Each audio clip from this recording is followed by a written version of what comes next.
Hello and welcome to the Literary Bar. How are you doing? I feel fine, and most of all, I'm thankful for another precious moment to spend with you. As we celebrate a new era in our lives, I hope we'll do it with a spoonful of humor to sweeten the sour times. And when things get too tough, let us calm down, bring out the kettle and brew some tea. My guest today knows a bit too much about what goes on in the kitchen, and he'll share those interesting secrets after the break.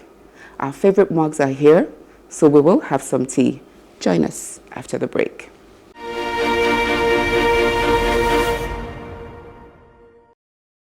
I love a good satire. Anything that gets me to laugh always has my attention. I bet you've heard of political animals, but you've not heard about political utensils. That's the genius of creativity. The ability to bend any subjects or actors into objects requires a level of brilliance that can only burst forth from a great mind. Politicians are comedic gold. They keep providing materials for the quick-witted to amuse us. From America, Europe, Africa, the Middle East, politicians have intrigued us. They may abuse us and amuse us, but they are still a part of us. Since most of us will not be privy to what happens at the meetings of heads of state, this very unique novel reimagines them as individual kitchen utensils, ancient and modern, battling for relevance in the Babatunde household. Throw in an old cup, a saucy saucer, a kettle, a wooden spoon, a fridge, a hot plate, etc., and especially the dark rubber toys, you have a riotous assembly that could literally blow up mankind to thy kingdom come. This book is highly recommended for everyone who is stressed out by politicians and their politics, especially on the international stage. After the break, you meet this creative master storyteller.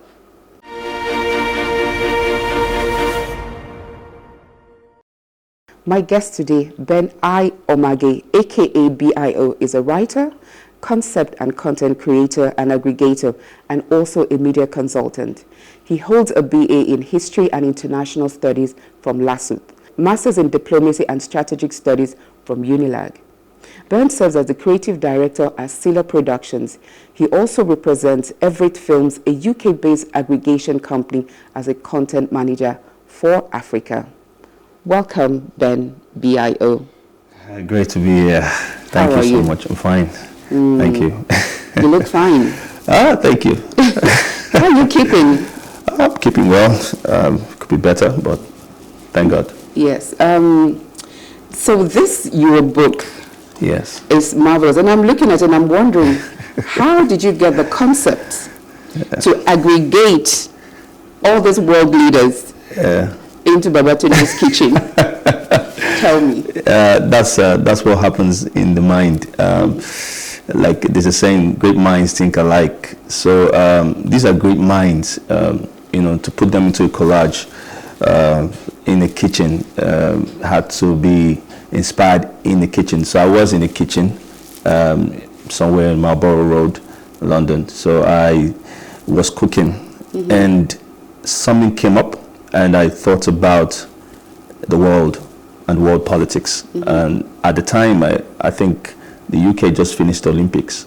Okay. So then I remember Nigeria and where Nigeria was at the time. So being a international relations person, just got the thread to start knitting. Okay. Knitting? So, knitting in the sense that I understand history, understand international politics. So from there, I just started writing. Then I took a few steps down the road, took a stroll to get more inspiration, start creating. Then I thought, why not make these people fit into the kitchen? Kind of like, if you like, humble their personalities. Okay, but some of the utensils are even not very humble. But anyway, let's backtrack a bit. How long have you been writing? I've been writing pretty much all my life. Okay. Let's say ever since primary school. Okay. Plus or minus, this could be maybe 20, 30 years ago. Okay. So yeah, since primary school. Okay. So how's the literary scene in Nigeria? Professionally, I should add, professionally, I started writing maybe 10 years ago. literary scene in Nigeria is quite unrecognized, if you like. Also, it's an industry where people don't respect the craft because people think that writers are just philosophers, if you like. They just sit down and scrabble things. It's not professional, in quote, to them. It's not professional work or professional field. It's not like the doctors, the lawyers. So people think that somebody that is a writer is just someone who's just thinking of his head and writing stuff. So yeah, but it's been chaotic, been challenging, but in the new age, opportunities avail themselves for writers to express themselves. So, and we've been doing well so far. Okay, that's almost a contradiction. You're doing well, and at the same time, you don't feel appreciated. I think I'm going to turn you into some kitchen utensil myself. So anyway, let's come back to this book. I think it's a very, first of all, I would say that it's a brilliant piece of satire. Thank you. Which is my favorite genre. Thank you. And when I look at all the characters in the book, you go from Gordon Brown being a cop, an old cop, and then we almost at the end, there's so much happening inside this book, it's crazy. Everybody you see in this book is a fridge, a saucer, a kettle. Hillary is a hot plate. Our own Jonathan is a wooden spoon. Okay, not our own. Okay, we are not. But I think everybody here should pay you for humanizing them. And one of our past presidents, well, his picture is here, so there's nothing we can hide anymore. It's a satire, isn't it? It's a satire, yes. So he's an opener. But I like the fact that we see them in a different light. Yes. They are more open. Yes. The dialogues that you attribute to them are waking them even beyond what we've come to see about them. Yes. How the character of the person who looks like Jonathan become a wooden spoon? How did you ascribe that? Okay. First of all, I think on page 2 you see a disclaimer there. This suggests it's a satire. It's not. It's like a comedy. Okay. So disclaimer suggests that that's why they are on first name basis, so that you can There's imagine. no surname. Yeah, exactly. But their picture resembles them. It does. It does. So and of course, and each utensil that they represent is significant in the sense that the wooden spoon represents something. The opener represents something. There's a reason why others are electrical utensils and these ones are not. Okay. It represents and gives an idea of where Africa is. And also the word opener suggests opener. So it suggests something, someone's about to open something. So yeah, the idea for the wooden spoon is because I looked at his life actually. I think it was during his tenure that I was writing this book. So I looked at his life and I saw some indecisiveness. I hope that's an English word. I see some things that he did and some things that he could have done better.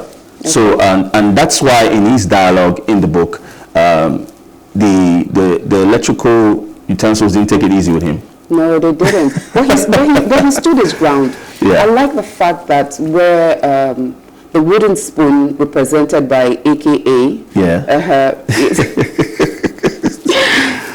somebody who looks like Jonathan. When they were trying to dismiss him from just being a piece of wood from some jungle, he said, "No, I'm not just. I'm not from the top shelf."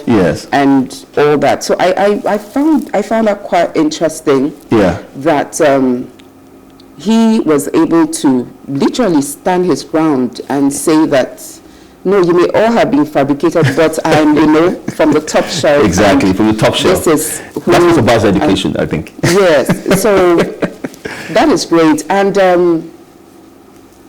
Saddam Hussein and they all came as helicopters, as they came toys that maybe the children. Yes, through the attic, I think.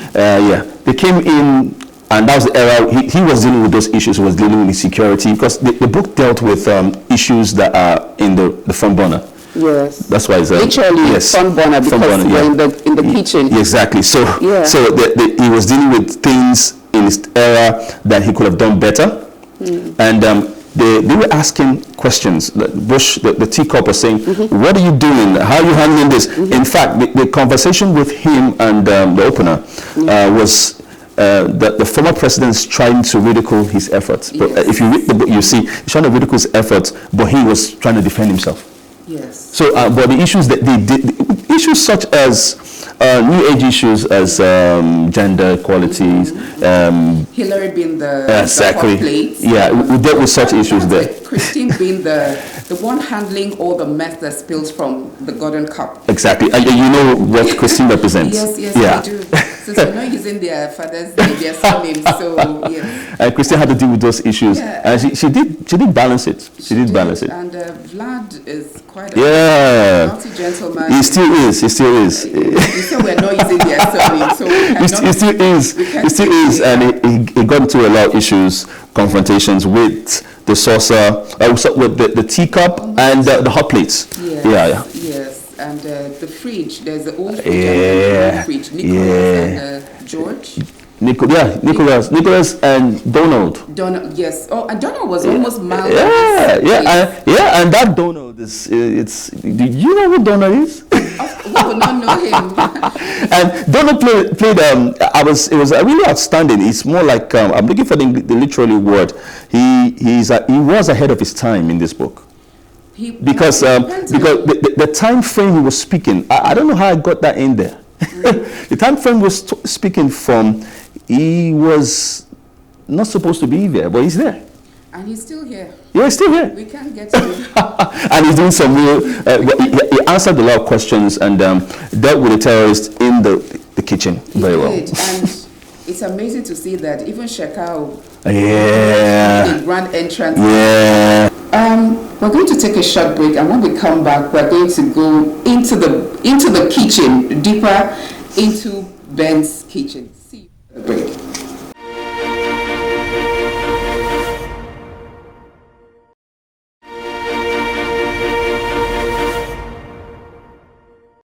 Welcome back. If you're just joining us, you're onto the literary bar. I might even say literary kitchen, because the book that we're talking about today is A Kitchen Debate. It's a satire, a funny take on heads of state, looking at their time in office and the things happening around them. I'll quickly like to add that this is just a figment of the author's imagination. There is there's nothing here that is factual. It is just him making a light of the issues and wondering what might be going on if they were all utensils in a kitchen. So welcome back. Thank you. Ben, yes. Thank you. So back to the kitchen debate. Again, I'd like to point out the language here is very simple. It's easy for a lot of people to understand, and I think that's really something quite precious about the book. Thank you. So you said you were in a particular location when you had the inspiration for this book. Yes. We read George Orwell's Animal Farm. Good. Were you thinking anything about that? Did it cross your mind before you moved into the kitchen with this? I would just pick my mind. I was going to say that. I had read that book, and I was telling the producer initially that it's a cross between, this person came as a cross between George Orwell's Animal Farm and, I don't know if that's a book. There's a movie called Toy Story. Okay, yes.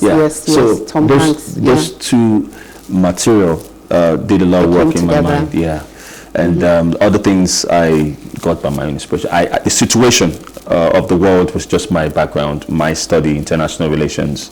Then I just sit them into the characters, and nobody has done that before. So, yeah, that's how I went about it. Okay. Are there other Nigerian authors that have inspired you in terms of satirical work? Satirical work. Do they have satirical works?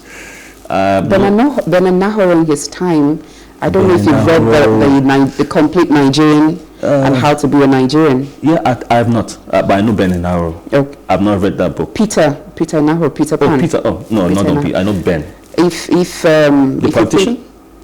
No. He was he was a journalist. Oh, okay. And an author. Okay. He wrote the complete Nigerian, How to Be a Nigerian in the 60s.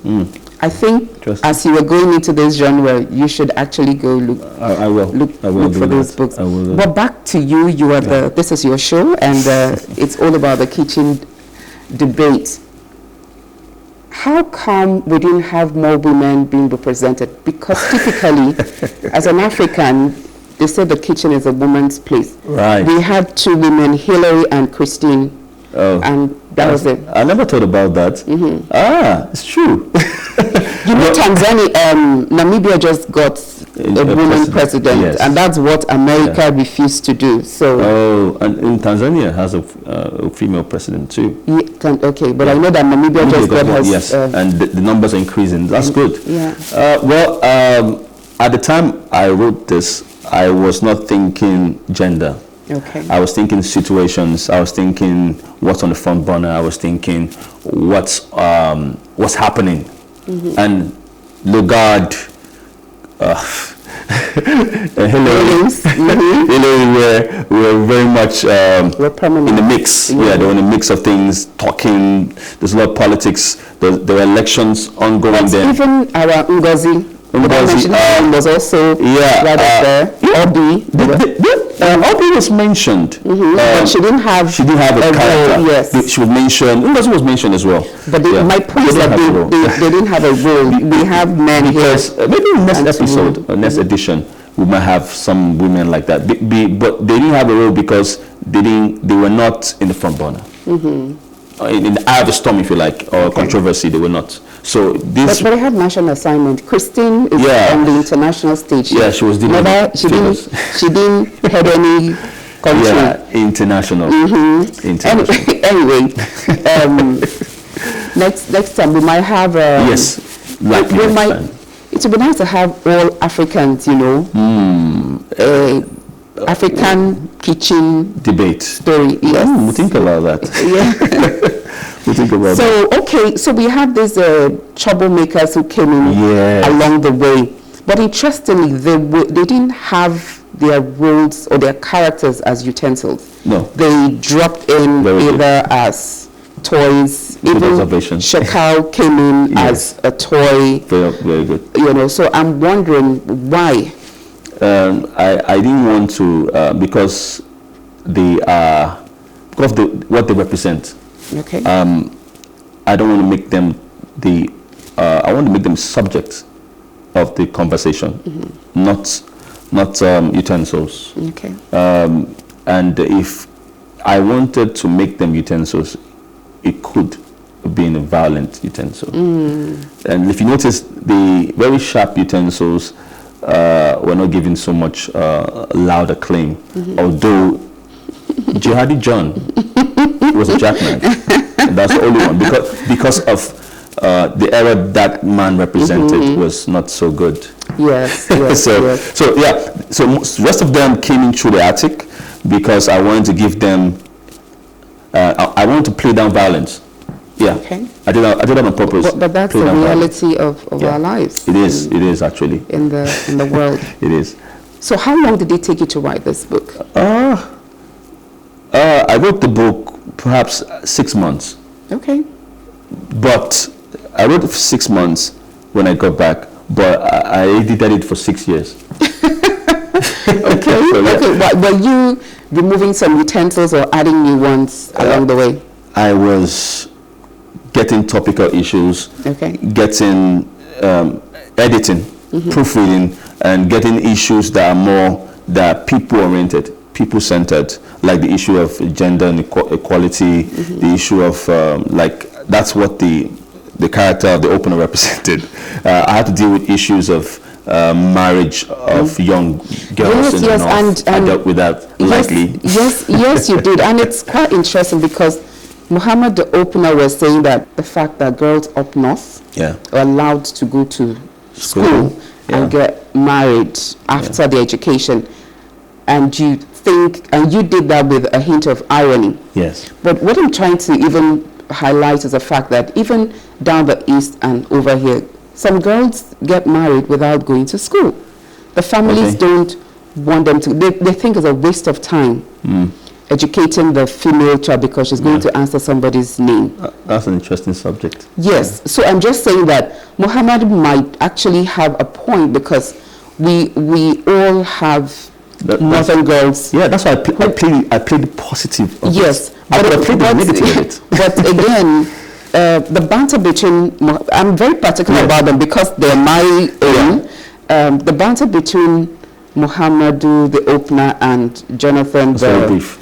But for me it was very significant because at a point where they were going on, he says, don't let us wash our dirty linen in public. Very, very correct. You know, and being that we're now on the world stage, everything that you do is on the internet is out there. I mean, recently I think a musician got into trouble for saying that, don't come to Nigeria to invest, and everybody's but and then on the other side, people are saying, but everybody's reading what is happening in Nigeria, so just don't say it. Just don't be the person to say it with your mouth. Anyway, but for me, that was an interesting conversation between. And you saw the other two tend to stay aloof? Yes, because it was now, you know, in international politics, you don't get involved in internal issues, except the violence gets out of hands, and then you now invite people to come. So that's diplomacy on the world stage. You stay back. Like I said, you know, we're not going to tell everybody what's in this book, but it would be nice to go in and see how diplomacy, how the West is leading in this particular way of relating to people on the international stage. How when our dear Shekau made an appearance and how he exited the stage. Yeah, and if you read, of course you did, you see the way he exited. He exited on a peaceful note. But in reality, that wasn't the case.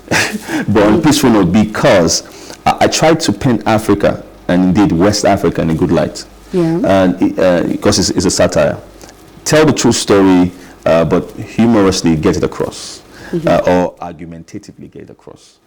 So I try to paint that story and not wash our dirty linen in public.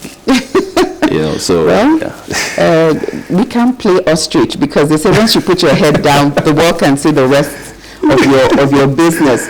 But I mean, I can't give even any more reviews about this because it is such a fantastic work. You know, the fertility of your imagination is just so green and given. So I just want to congratulate you on this very work, and we're looking forward to others. I know you are a co-author. You have quite a number of books. So perhaps when you come around to the literary bar next time, you'll come with your co-authors. Yes, I hope I will get invited. You're not only going to get invited, you're already family. You're already part of the literary bar. So, any last words about this book or further works before we sign out? I would like to say it's an interesting read. It's modern. It's very explosive, and the expose there will intrigue the readers. It will make them think, and it will make you laugh. There's a lot of humor with the banters. Make you laugh. It will make you imagine how the world is and where the world is going. So I think it's out there. It's on platforms, and people could go get it. I mean, it's interesting. It's interesting. It is really. And one last thing I said, maybe you should rewrite it into a play form so we can see it on stage. Yes. I didn't say that. The imagination is tilted into that direction. Actually, we hope to get the. You have a lot of dialogue, and I can just see it out on a stage. Really, I think that's. Yeah, on screen, but on stage, I could just imagine all these people coming around and throwing around this banter. That would be really good. You bring us free tickets here at the bar. Definitely. So anyway, thank you, Ben, for making our time to be with us in the studio. I laughed a lot with the crazy characters you lined up in this book. I wish you many more successes in your career. Thank you. As a writer. And thank you out there for watching. Remember that the literary bar is always open. Make your life a great story. My name is Chinedu. Bye-bye.